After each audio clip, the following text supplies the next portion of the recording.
Welcome back to Kevin Toll Reads. I hope you're having a great afternoon. I have another book review for you. This book by Louis L'Amour, The Last Stand at Papago Wells. This is my third venture into Louis L'Amour, and this one definitely is not at the same level as High Lonesome and The Quick and the Dead, but this was an enjoyable read. I saved this to the end of my weekly reading this week because I wanted to enjoy this, and I did. It's just not as good as the first two I read. Maybe I'm just spoiled with that, and that's okay. I enjoyed it. It was a good story. And so the premise of this story, this book was published in 1957.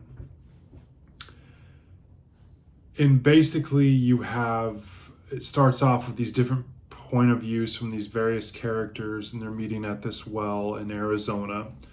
And they know, everyone knows that this is, one of the last places that has water.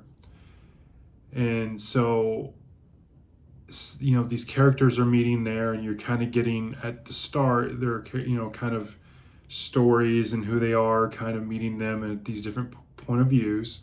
And so you have, Logan Cates, you have Kimbrough and Jennifer, and you have these army guys that show up. And I did not like Zimmerman, and that's to be expected, and that's definitely how he wrote him.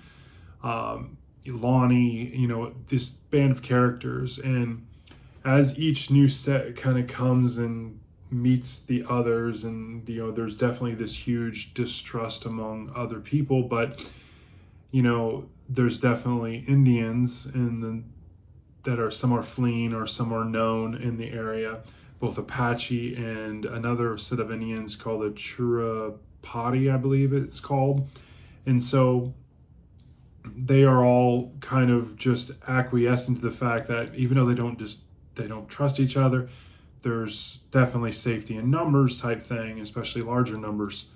And so they end up kind of appointing this character, Logan Cates, who's kind of like the main protagonist, as their kind of captain, even though they have, a colonel and other army people there, because he's definitely from that area and kind of knows how to, has an easy, sure way about himself. And so they appoint him kind of to take inventory of guns and food and water. And so they start off with a group of, over 10 people, and they make a last stand against these Indians. And so all along that storyline, then you have Jennifer and Kimbrough, who are running from her daughter, and a known ranchman, and he didn't give the blessing to the marriage, and so they're going, to do it they're going off on their own and going to get married anyways. And so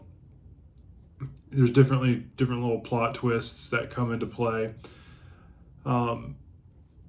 Things I enjoyed. Obviously, I enjoyed the character Big Maria. I thought that was an interesting character, and definitely like some of this, her personality and the prank that she plays with, the gold.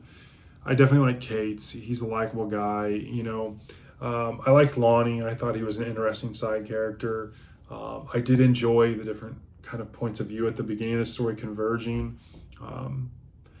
Nothing really kind of stood out that I kind of took down as different excerpts from the story. It was okay. Again, it was a good story. It was just nothing really just blew me away type thing. I definitely dislike Zimmerman. I dislike Kimbrough from the very beginning. He definitely was like a fish out of water. He didn't know really what he was doing. He tried to act all tough, and he was in the army, and but it doesn't translate when you're out in the wild, so to speak. And he was kind of out of his realm, out of his depth, and it was pretty noticeable. And I thought the climax was anticlimactic because it's going to be very predictable. But some people got their comeuppance, so to speak, if I take the parlance from Austin at Outer World Media. And so some people got their comeuppance, and so that was good to see. But overall, it was enjoyable. I'm glad I read another Louis L'Amour. I'm definitely going to read more. I'm enjoying his writing style. I enjoy, it's not a huge investment. it's not like you're going to have to slog through 300 more pages, in the middle to get to anything. These are short books, and it was enjoyable. I give this a 3.7 out of 5.